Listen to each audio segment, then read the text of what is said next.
नमस्कार दोस्तों, नरेंद्र मोदी इटली की यात्रा पर है। भारत में उनके खिलाफ आरएसएस के लोग तमाम बोल बोल रहे और कहते हैं मल्लिकार्जुन खड़गे कि नरेंद्र मोदी सरकार कुछ वक्त की ही सरकार है और चूंकि अल्पमत की सरकार है इसलिए कभी भी गिर सकती है। तो फिर भारत में तमाम तरह की समस्याएं खड़ी हैं। कहीं आतंकी हमले हो रहे हैं, कहीं बच्चों के पेपर लीक हो रहे हैं, कहीं कुछ और गड़बड़ हो रहा है। इतने सब के बाद आखिर नरेंद्र मोदी, जो कि सदस्य भी नहीं है G7 के, वो क्यों जाते हैं इटली?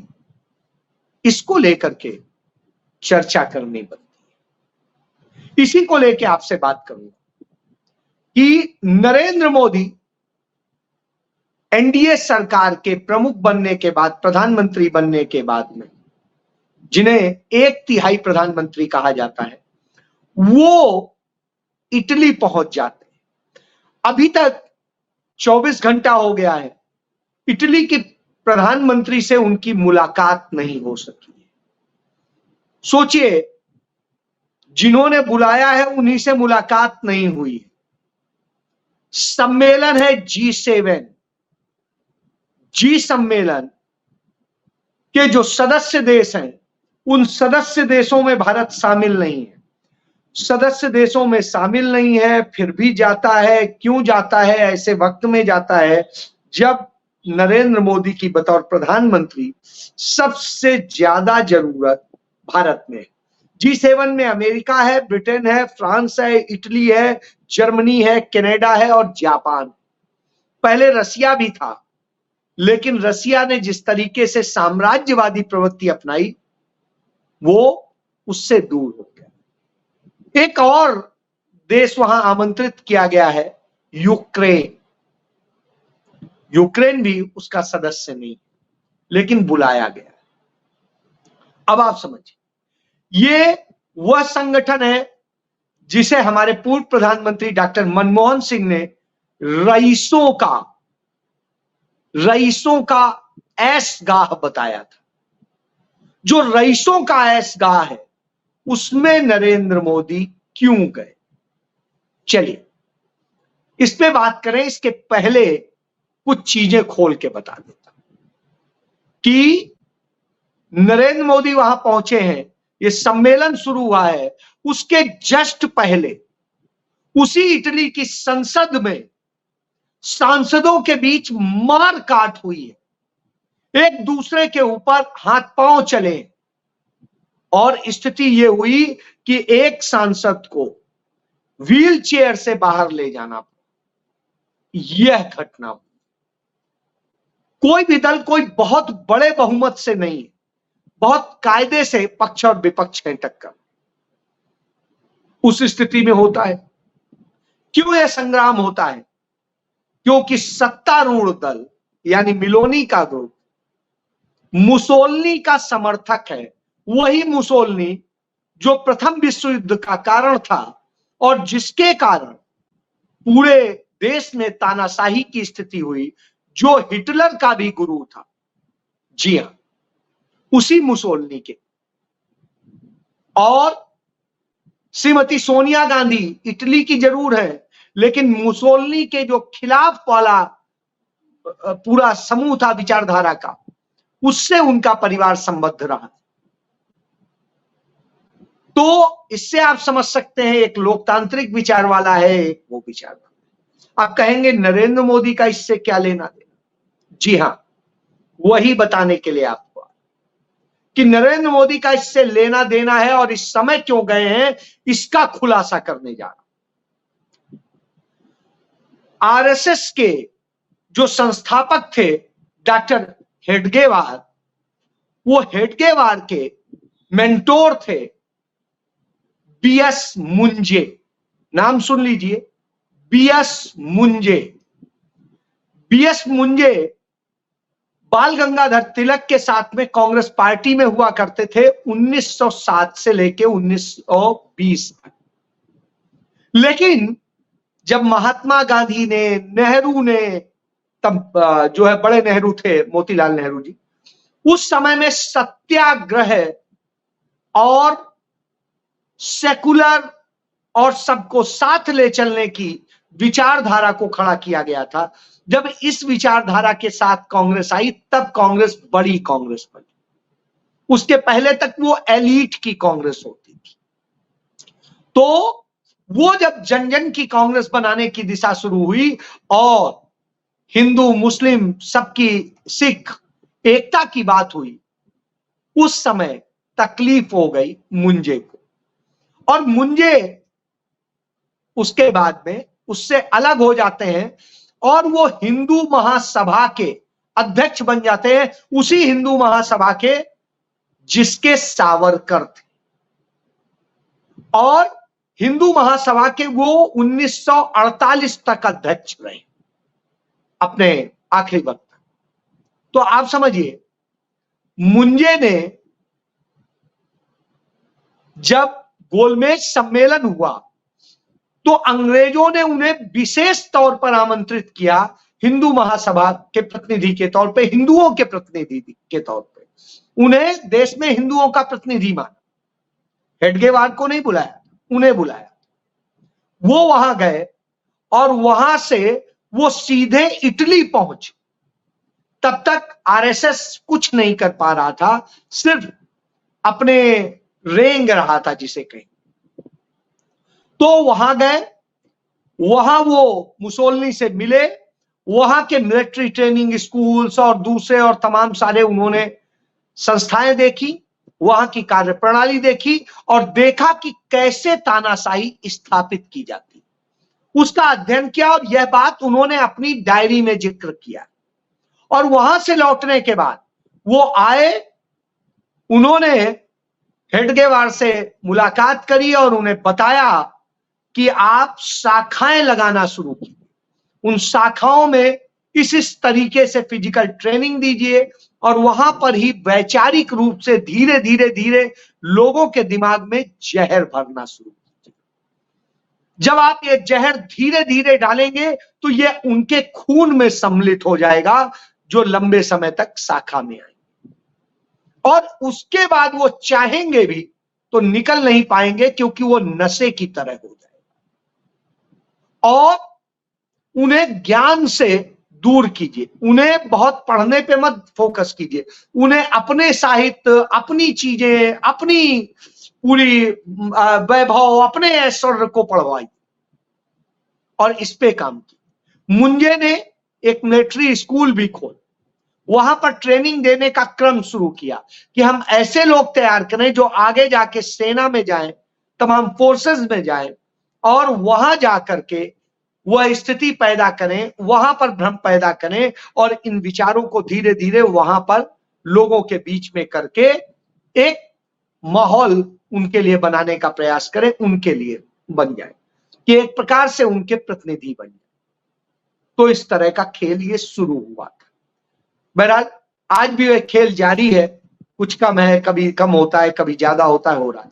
आजकल जब नरेंद्र मोदी का शासनकाल चल रहा है तो तमाम सैनिक स्कूल आरएसएस को सौंप दिए गए और उन सैनिक स्कूल्स में जो सेना अधिकारी तैयार करने का, एनडीए में जाने का और सबकी ट्रेनिंग के लिए होता है, वहां पर उसी तरीके से लोगों के दिमाग में प्रस्तुत किया जा रहा है, बनाया जा रहा है, जिससे आने वाले वक्त में ऐसे लोग हों कि सेना में एक इशारा हो और खेल कर दिया जाए। तो यह खेल शुरू हो चुका है और उसी क्रम तो नरेंद्र मोदी अब वहां गए हैं उसी प्रक्रिया को आगे बढ़ाने के लिए, क्योंकि वहां पर भी वही काम चल रहा है कि अब फिर से एक बार कैसे मुसोलिनी के विचारों को आगे बढ़ाया जाए और कैसे पूरे उसको किया जाए और कैच किया जाए और ये सारी चीजें, उसमें कैसे इस्तेमाल किया जाएगा पैसे का, कैसे इस्तेमाल किया जाएगा कुछ और चीजों का, तो उन सब पर काम की बात जब यह चल रहा हो यहां पर सरकार कमजोर पड़ी है तो सरकार वहां से ताकत चाहती और वो स्ट्रेटजिकल वार करने के लिए वहां गए। तो पहला ये समझ लीजिए कि ये साजिशों का एक बड़ा दौर और शुरू करने के लिए नरेंद्र मोदी वहां गए और ये साजिशें ऐसी होंगी जो तोड़ने की, फोड़ने की और दूसरी चीजें करने की, दंगे फसाद कराने की, झूठ फैलाने की। उदाहरण दे देता हूं। एक इसी तरीके से फैक्ट्रियां चलाई जाती थी झूठ की उस वक्त में, मुसोलिनी के दौर में, फिर हिटलर के दौर में। तो गोएबल्स को हम सब जानते हैं, जो हिटलर का प्रचार मंत्री था, कैसे झूठ फैलाता था, कैसे रेडियो पर झूठ पूरे टाइम प्रसारित होता था, देश के ऐश्वर्य की चर्चाएं होती थी। आजकल हमारे यहां भी रेडियो पे शुरू हो गई। तो ये सारी चीजें, तो वही खेल यहां पर करने का, उसी को लेकर के स्ट्रेटजी कैसे की जाए और कैसे सपोर्ट होगा, कैसे कंट्रीज हमारा साथ देंगे, इसको लेके है। तो रईसों के इस क्लब में गए हैं क्योंकि वहां ऐश होना, अय्याशी होना, सब कुछ होना है। आप देखिएगा एएनआई की फीड में पड़ी हुई हैं कई तस्वीरें कि मिलोनी वहां पर जब विदेशी डेलीगेट्स के साथ में मिलती हैं तो उनको कैसे किस करती हैं, गले लगाती हैं, एक शिष्टाचार है वहां। लेकिन उसी को एक दूसरे ढंग से प्रस्तुत करिए तो आप देखिए किस तरह से नेहरू को बदनाम किया जाता है अपनी बहन से मिलने पे, अपनी भांजी से मिलने पे, अपनी भतीजी से मिलने पे। तो इस तरह से है, यहां सब कुछ हो रहा है, सब कुछ चल रहा है। तो पहली बात। दूसरी जो मैं बता रहा था कि वही क्रम शुरू हो गया कि एक जो है सीआरपीएफ की कर्मचारी ने, सीआईएसएफ की कर्मचारी ने, सिपाही ने एक थप्पड़ मारा था। भारतीय जनता पार्टी की मौजूदा सांसद है, मंडी से सांसद है वो, जो है कंगना। तो कंगना को जो थप्पड़ मारा, उस थप्पड़ के मामले में अब बीजेपी आरएसएस के लोग एक फोटो बना रहे हैं, उसमें सोनिया गांधी खड़ी हैं, राहुल गांधी खड़े हैं, प्रियंका गांधी खड़ी हैं और उनके बीच में एक महिला खड़ी है। वो वास्तव में महिला है दिव्या मदेरणा, जो राजस्थान से एमएलए कांग्रेस पार्टी की। और जब श्रीमती सोनिया गांधी राजस्थान में अपने राज्यसभा का पर्चा भरने गई थी तो उनके साथ की वो फोटो थी। उसे वो करके घेरा बना करके यह प्रस्तुत किया जा रहा है कि देखिए कंगना को थप्पड़ मारने की साजिश सोनिया गांधी और उनके परिवार ने रची है और ये जो लड़की है ये वास्तव में वही कुलविंदर कौर है।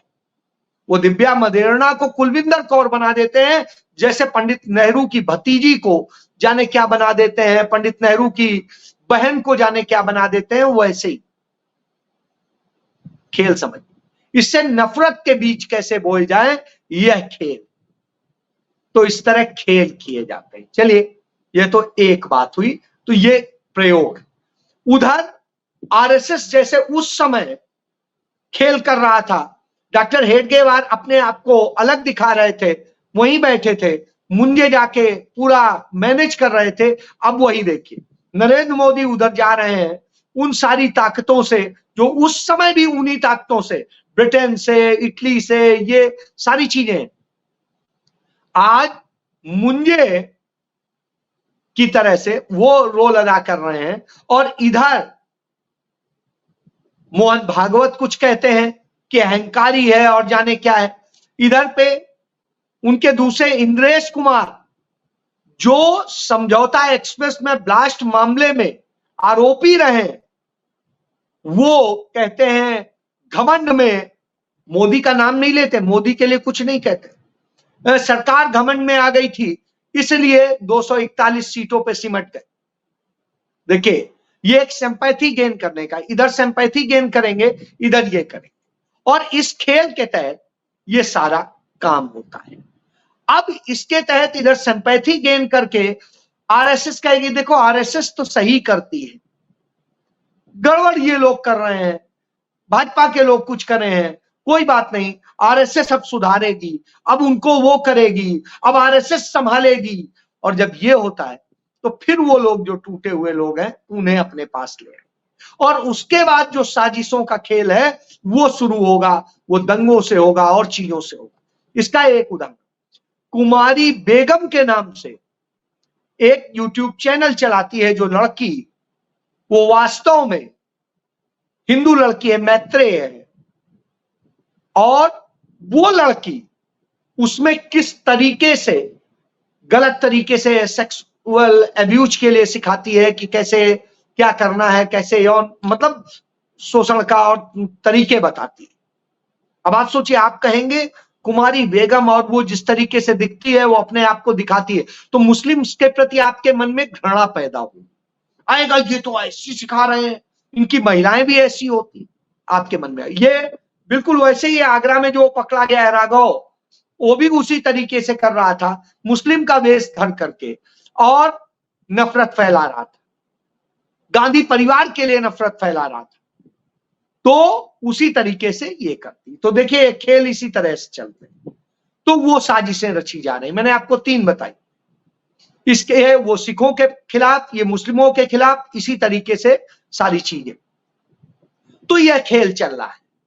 इस खेल के साथ जब इस तरह का खेल चल रहा हो तो फिर आप कहेंगे तब ये कि आप देखिए नीट की भर्ती की जो गड़बड़ी हुई है हम सबके सामने है, योग्य बच्चे ना आए, गुजरात के कुछ बच्चों का खेल है, कुछ और का खेल है, ये सारा खेल हुआ है देश भर में, और जिस तमाम बच्चों ने कबूलनामा दे दिया है पुलिस के सामने कि हाँ हमें इतना पैसा दिया गया और हमें पूरा जो पेपर पढ़ाया गया सिखाया गया वही 100% आया है, 1 भी परसेंट चेंज नहीं। तो इस तरह से कई चीजें सामने आने के बावजूद भारतीय जनता पार्टी, मोदी की सरकार उसे बचाने का प्रयास करे। दूसरी तरफ इसका एक एजेंडा होता है जो मुंजे ने आके सिखाया कि आप किसी को पक्का रोजगार मत दीजिए, पक्का रोजगार देंगे तो वो सही गलत की समीक्षा करे, तो सही गलत की समीक्षा न होने पाए इसके लिए आप सबको कच्चे रोजगार। तो भारतीय जनता पार्टी उसी अंदाज में अग्निवीर लाई थी। अब यूपी पुलिस में जो चल रहा है कि वहां सब इंस्पेक्टर ठेके पे लिए जाएंगे, ठेके पे भी नहीं, आउटसोर्स से लिए जाएंगे, दूसरा भर्ती करेगा, वो इनको काम करने के लिए दे देगा, ठेके पे रहेंगे। और इसके बाद में एक तीसरा उत्तर प्रदेश सरकार ने जो है प्रपोजल बनाया है कि अब जो कर्मचारी भर्ती होंगे 5 साल ठेके पे रहेंगे, 5 साल ठेके पे रहेंगे, 5 साल ठेके पे काम करने के बाद में जिन पर कृपा बरसेगी वो पक्के होंगे, नहीं तो बाकी बाहर हो। यानी आप समझिए आपके ऊपर तलवार लटकती रहेगी, आप डर में रहोगे और उस डर के कारण आपसे जो चाहा जाएगा वो कराया जाएगा, चूंकि नई नई नौकरी होगी, जोश के साथ करोगे और आपका क्या किया जाएगा इस्तेमाल, ये समझा जा सकता है। इसके बाद में आप देखिए शिक्षा खराब हो इसके लिए क्या, राजीव गांधी फॉरेन अफेयर में जो फॉरेन में जाके एजुकेशन लेने का राजस्थान सरकार का एक स्कॉलरशिप थी उसको बंद कर दिया गया, और उसके अलावा वहां पर जो इंग्लिश मीडियम के स्कूल खोले गए थे जिनमें अच्छी शिक्षा देने की पूरी व्यवस्था की गई थी उनको भी बंद किया जा रहा है। यानी आपको अच्छी शिक्षा ना मिले, सही शिक्षा ना मिले, आपको वह ज्ञान पढ़ाया जाए जो गोबर ज्ञान ये पढ़ाना चाहते हैं। तो यह स्थिति। तीसरी, हरियाणा में जैसे जो 4.5 लाख पद हैं सरकारी, उनमें से 2.25 लाख से अधिक, मतलब करीब करीब 2 लाख कह दीजिए, 2 लाख पद खाली पड़े हुए, उन पर भर्ती नहीं हो रही। 1 लाख पद 1.25 लाख पद ठेके पे भरे हुए, और उसमें जो ये सारा खेल चल रहा है वो खेल चल रहा है कि कैसे आपको नौकरी के लिए तरसा तरसा के रखा जाए, तमाम लोग ओवर एज हो जाएं और ये करके किया जाए जिससे आप गुलाम बन के रहें। तो इसके लिए काम चल रहा है। इसी तरीके से तमाम और जगह ये खेल चल रहे हैं, और ये खेल ऐसे नहीं है, ये खेल लगातार चल रहे हैं। इसी तरीके से आप देखिए छत्तीसगढ़ में सरकार बदली है, वहां पर जो चयन आयोग है उसको चेंज कर दिया गया है, और चयन आयोग का चेयरमैन वो व्यक्ति बनाया गया है जिस नीट ने, एनटीटी जो नीट की परीक्षा कराता है एजेंसी, उसका जो मेंबर है उसे वहां चेयरमैन लगा। यानी इस तरह आपको खेल करने हैं, वह किया जाएगा। तो उसमें कैसे हमें वो लोग भर्ती करने हैं जो हम चाहें। यह सब खेल चल रहे हैं। तब मल्लिकार्जुन खड़गे कहते हैं, जो कांग्रेस के अध्यक्ष भी हैं, नेता प्रतिपक्ष भी हैं राज्यसभा में, वो स्पष्ट तौर पे कहते हैं कि मोदी सरकार बहुत दिनों की नहीं है, अल्पमत की सरकार है, सहयोगियों के बूते चल रही है, और जो वो कर रही है उनके नतीजे अब जनता समझने लगी। बिल्कुल मोदी यही चाहते हैं, मुंजे के सिस्टम के तहत चाहते हैं कि आप कुछ समझ ना पाए, और इस खेल के तहत आपको मुद्दों से ना समझ रखना चाहते हैं और अपनी सत्ता बचाए रखने के लिए खेल करना चाहते हैं। इसलिए सावधान हो जाइए, अधिक से अधिक नॉलेज गेन कीजिए और जवाब दीजिए, नहीं तो इनके झूठ में फंसिएगा और नफरत में आकर के आपका जीवन बर्बाद होगा। ये सत्ता ऐश करेंगे और ऐसे ही अमीरों के क्लब में हिस्सा लें। तो फैसला आपका है। जय